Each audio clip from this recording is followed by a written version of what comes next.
Aujourd'hui, nous sommes avec Pauline Beny, photographe de notre région. C'est une photographe qui monte dans le domaine de la presse internationale et on peut découvrir une de ses expositions actuellement au Musée de la Photo. Une exposition qui s'intitule Génération Tahir. C'est bien ça, Pauline ? Oui, Génération Tahir. Tahir, c'est du nom de la place Tahrir, mais c'est aussi en arabe Tahir, ça veut dire la libération. Voilà. Alors, rappelle-nous un petit peu ton parcours. Tu es photographe, journaliste de formation. Oui, donc j'ai étudié à l'IEX, moi, donc le journalisme. Je savais que je voulais faire de la photographie, du photojournalisme, du photoreportage. Donc voilà. Je suis partie au Caire en 2008 pour apprendre l'arabe. Et Pourquoi voilà, cette volonté d'apprendre l'arabe ? Je viens d'un milieu, moi j'ai grandi à Gilly et j'avais beaucoup de copains marocains, ou d'origine marocaine. Et voilà, j'ai toujours eu envie d'apprendre l'arabe. Et puis à un moment donné, après mes études, je m'éparpillais pas mal et j'avais l'impression que la solution pour avoir un peu de crédibilité, c'était de se spécialiser dans quelque chose. Je me suis dit commencer par apprendre une langue, ce serait pas mal. Donc voilà, j'ai appris l'arabe et puis essayer de m'intéresser en profondeur à la société égyptienne. Voilà, et justement, ça donne une bonne exposition, on en parle. Nous sommes aujourd'hui avec Pauline Beny, artiste photographe de notre région. Elle propose actuellement au Musée de la Photographie une exposition intitulée Génération Tahir. Il faut bien aspirer les H en arabe. Alors, l'objectif de cette exposition, Pauline ? Moi, j'ai envie de raconter justement la jeunesse égyptienne aujourd'hui. Bon, à travers cette histoire, les photographies présentées ici, elles retracent un temps de l'histoire égyptienne comment moi je l'ai vécu depuis 2010 jusqu'en 2015. En fait, les dernières images, je les ai prises cette année. Mais aussi, j'ai envie de parler d'eux aujourd'hui. C'est important pour moi de parler d'eux maintenant parce que les médias ont quitté l'Égypte et on parle plus de cette jeunesse.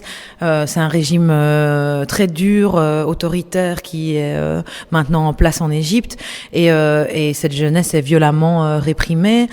J'ai un ami que j'ai pas mal photographié au début de la Révolution en 2011 qui a par exemple pris la prison à perpétuité pour avoir organisé une manifestation. Ahmed Douma, un jeune de 25 ans. Et donc pour moi c'est super important de parler d'eux aujourd'hui et d'une manière positive et de dire que le monde arabo-musulman c'est pas Daesh et qu'il y a des jeunes qui se battent pour la liberté, la justice et pour changer leur société. On est très fiers aujourd'hui de vous proposer l'interview de Pauline Beny, artiste de notre région, artiste photographe, qui expose en ce moment de superbes photos qu'elle a prises en visitant l'Égypte, notamment au Caire. Des photos prises au moment de la révolution du printemps arabe, et puis après aussi. Alors, par exemple, je vous décris quelques clichés. On voit notamment une entrée. À un moment donné, quand je vois cette entrée, c'est une grille avec des jeunes on a l'impression qu'ils assistent à un concert. J'avais cru que c'était une photo prise au Rockrill à Charleroi. Ouais, ça pourrait être un peu ça. En fait, c'est des jeunes qui arrivent à un concert d'électro-shahabi, qu'on appelle aussi mahragan en arabe. Ça veut dire le festival. Et c'est des jeunes qui font des concerts dans la rue. Et du coup, ils utilisent les mariages populaires qui se célèbrent dans la rue pour faire leurs concerts. Et donc ils invitent des jeunes gens qui connaissent pas les mariés, qui sont pas invités au mariage, mais ils les invitent à venir écouter leur musique. Et donc il y a des crews de danseurs. Est-ce que c'est autorisé ?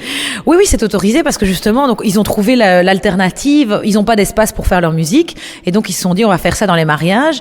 Au départ, dans les mariages populaires comme ça, on invite un groupe de musique à venir faire de l'entertainment, je sais pas. Et là, ces jeunes sont invités et c'est devenu un vrai phénomène, l'électro-shahabi. Et donc ils ont vraiment frayé leur chemin des mariages populaires dans la rue, dans les quartiers très pauvres du Caire, au club branché. L'image qu'on a à l'entrée des jeunes qui dansent dans une boîte, c'est les mêmes musiciens d'électro-shahabi, Sadat et 50, qui sont au départ des petits gars des quartiers, quoi. Alors on voit par exemple, c'est une dame là qui est aux commandes qui est disjockey. Au centre de cette série, c'est effectivement Habiba. Donc elle a 22 ans et c'est une jeune DJ du Caire et qui elle aussi a pas mal de succès. Et voilà, donc ça aussi, je pense que c'était moins possible avant la Révolution. Donc, il y a quand même une certaine évolution dans la jeunesse qui prend sa liberté, quoi, qui arrache sa liberté. Nous sommes aujourd'hui avec une artiste que j'apprécie beaucoup. Je l'apprécie pourquoi ? Parce qu'il y a quelques années de cela, elle avait un travail à faire sur le Charleroi positif et on lui avait conseillé d'aller à la rencontre d'Eddie Piron. Ça a flatté mon ego et ça m'a fait plaisir. C'est vrai, hein ? Oui, c'est vrai. Et d'ailleurs, quand on a eu la présentation de cette expo, elle m'a sauté dessus. Je me dis, en effet, je me souviens d'elle. Mais ici, c'est avec plaisir que je sujet d'interview parce qu'on peut découvrir son exposition Génération Tahir actuellement au musée de la photo de Charleroi, à l'occasion de découvrir finalement toute cette jeunesse après le printemps arabe. Comment tu vois l'avenir, Pauline? Moi, je suis j'ai un tempérament plutôt optimiste et je suis plutôt quelqu'un d'idéaliste. Donc j'ai beaucoup d'espoir. Et bon, c'est très compliqué la situation en Égypte aujourd'hui, mais je pense que la société change, portée par les plus jeunes d'entre elles. D'ailleurs, la société égyptienne, elle change. Et il y a un mouvement, et ce mouvement-là, on peut pas l'arrêter. Et voilà, c'est ça que je vois, et c'est ça que j'avais envie de montrer pour changer un peu de toutes ces images négatives qui nous arrivent de là-bas. Alors, par exemple, on voit des photos de jeunes filles sur une plage égyptienne complètement en bikini. Hein. Il y a des trucs que je vois pas comme ça sur la plage d'Ostende. Hein. Ah bah oui, mais il y a tout en Égypte et c'est important aussi pour moi d'essayer de raconter cette jeunesse-là, mais de manière nuancée. Donc, je peux photographier aussi bien une jeune islamiste qui est en rébellion contre sa maman pour une histoire de constitution, parce qu'elle aussi revendique certains droits et une certaine liberté. Et puis, à côté de ça, des jeunes filles en bikini sur la plage, parce que l'Égypte, c'est ça, quoi. Il y a cette diversité-là aussi. Alors, nous étions avec Pauline Beny, artiste photographe de notre région, enthousiaste. Elle propose une exposition qui va avoir un réel succès, Génération Tahir, qui montre un petit peu cette jeunesse qui est avide d'évolution, hein, tout en respectant quand même la tradition, parce que ces jeunes, bon, évidemment, la tradition est importante. Ce qu'ils veulent faire, c'est peut-être pas une révolution, mais une évolution lente, une évolution qui les émanciperait. Oui, après, je suis pas sûre que mettre les mêmes mots là-dessus, ça c'est moi c'est mon regard sur eux, hein. Mais un regard obligatoirement subjectif. Bien sûr, mais revendiquer, subjectif et engagé. Il y a pas c'est ma vision de ce temps-là de l'histoire égyptienne avec un parti pris fort, je pense. Mais voilà. Après, eux, je pense pas qu'ils se disent on change. Je crois qu'ils se rendent pas compte qu'ils changent les choses. Pour l'instant, ils ont un regard plutôt négatif sur la société, sur ce qui leur arrive et tout. Parce que c'est assez dur, c'est plombé là l'atmosphère en Égypte pour l'instant.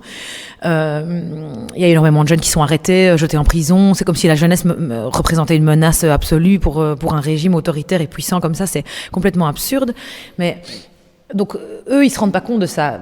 Moi, j'ai cherché ça et c'est ce que je trouve. Voilà. Mais oui, effectivement. Mon point. Alors le rêve de cette exposition, je te le souhaite sincèrement, c'est que ça tourne à Londres, oui. Ça tourne à Paris. Ouais, il y a déjà des choses en préparation. Je te vois avec ton petit sourire. Non, il y a rien en préparation, mais oui. Enfin, moi, en fait, surtout mon rêve, au-delà que l'exposition tourne, c'est qu'elle soit vue par des gens qui a priori s'intéressent pas forcément à l'Égypte, s'intéressent pas forcément à la photographie. J'ai envie de sortir de quelque chose réservé aux initiés.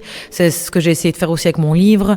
C'est parce qu'il y a un complément littéraire. Hein. Voilà, oui, c'est ça. Il y a un livre qui accompagne cette exposition, qui est publié aux éditions du Bec en l'air. Et j'ai essayé qu'il soit pas cher. Je voulais qu'il soit pas cher, que ce soit pas un beau livre qu'on laisse sur la table. Non, un livre qu'on peut lire, dont on peut s'emparer. C'est un livre de photographie, mais pas forcément dans un format classique. Quelque chose qui puisse parler à tout le monde. Enfin, c'est mon ambition.